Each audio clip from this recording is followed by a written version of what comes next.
Magandang umaga po. Ohayo gozaimasu. Ito po ang puno ng sansyo. Yan po. Meron na po siyang mga bulaklak. Ayan. Maliit pa nga lang po. Ayan. Yan po. Ang bunga ng sansyo. Isang uri po ng spice dito sa Japan. Meron po siyang tinik yung puno, kaya medyo ingat po tayo sa pagpitas ng bunga niya.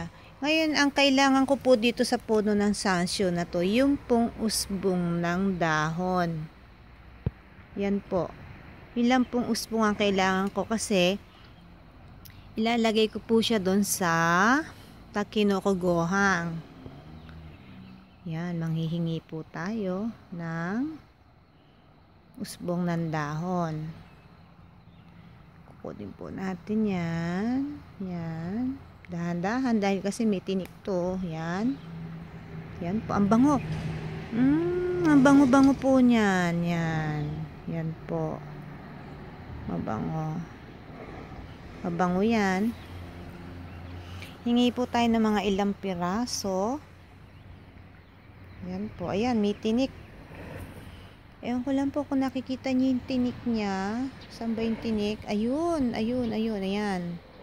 Kaya, yan lang po ang nakakatakot dito sa puno na to.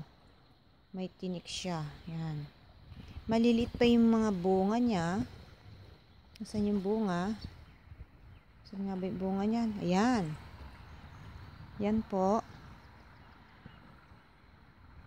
Okay, marami pong salamat muli sa inyo, mga FB friends.